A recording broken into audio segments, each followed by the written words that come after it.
পূর্ণিমা মিত্র কিচেনে চলে এসেছি। আজকের মেনুতে আমার এই শোলা কচু দিয়ে বেগুনি যেমন করে সেইভাবে আমি শোলা কচু দিয়ে করব। তার জন্য কি লাগবে, এই শোলা কচু এরকম চাক চাক করে কেটে রেখেছি, একটু মোটা মোটা টাইপের, খুব পাতলা হলে হবে না, অত টেস্ট হবে না, একটু মোটা মোটা করে কেটে রেখেছি। এটার মধ্যে লবণ টবণ মেখে আমি আধা ঘন্টার জন্য মেখে রেখে দিয়েছিলাম রেস্টে। আর এটা করার জন্য লাগছে আমার ময়দা, চালের গুঁড়ো, সুজি ভিজিয়ে রেখেছি, একটু কালো জিরে আর একটু খাবার সোডা, আর এর মধ্যে দিয়ে রেখেছি একটু লঙ্কার গুঁড়ো, একটু গরম মশলার গুঁড়ো, একটু ধনের গুঁড়ো আর একটু হলুদ গুঁড়ো, মিষ্টি, এগুলো দিয়ে রেখেছি একবারে। এটা দিয়ে আমি ব্যাটারটা এবার তৈরি করব।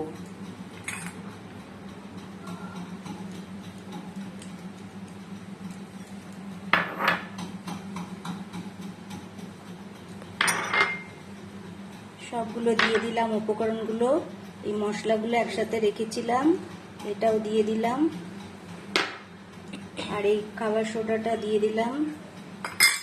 খাবার সোডাটা দিলে মুচমুচে হবে, আর এই কালো জিরেটাও দিলাম। এবার ব্যাটারটা এবার আমি রেডি করব।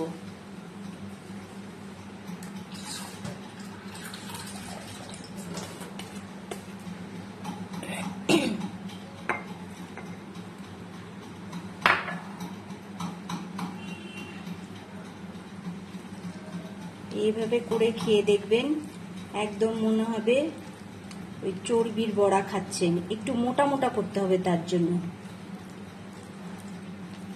আজকের আমার রেসিপিটা ভালো লাগলে আপনারা লাইক কমেন্ট শেয়ার করে দিন।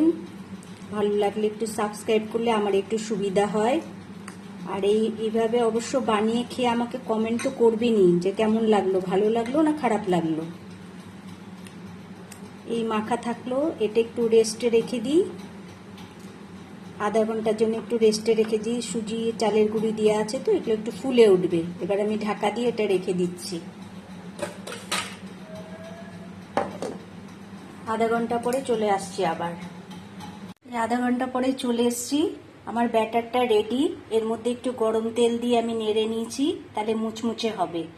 এইবারে আমি ভেজে দেখাচ্ছি, দেখুন, একদম নিরামিষ চর্বির বড়ার মতো লাগবে খেতে।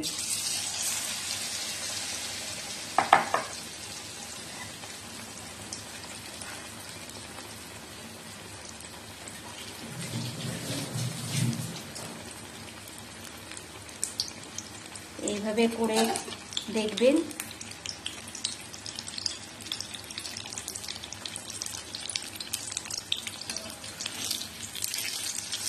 দেখুন তো কি সুন্দর ফুলেছে।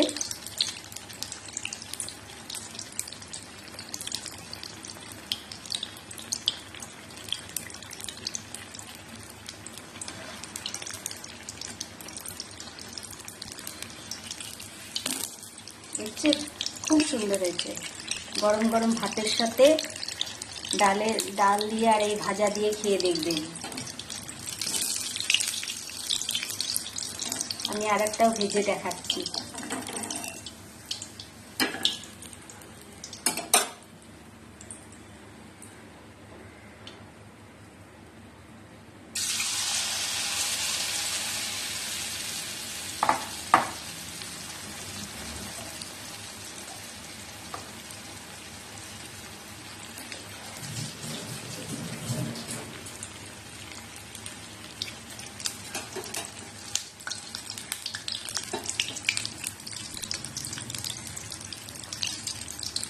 সুন্দর ফুলে গেল,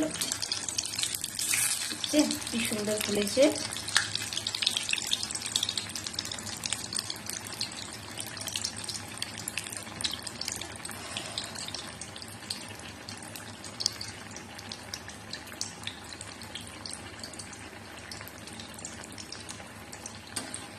এইভাবে আমি সবকটা বড়া ভেজে নিচ্ছি। খুব সুন্দর, দেখুন তো, দেখুন কি সুন্দর ফুলেছে বড়াগুলো, দেখছেন? হ্যাঁ, খুব সুন্দর। আর আচ্ছা, আমি সবকটা এইভাবেই বড়া ভেজে নিচ্ছি। অনেক ভেজেছিলাম, ঘরের সবাই একটা একটা করে নিয়ে এত ভালো হয়েছে, খেয়ে সব শেষ করে দিল। এই রেসিপিটা ভালো লাগলে লাইক, কমেন্ট, শেয়ার করে দিয়েন। আর আজকে সম্পূর্ণ ভিডিও দেখার জন্য সকলকে ধন্যবাদ। নতুন হলে একটু সাবস্ক্রাইব করে দিন।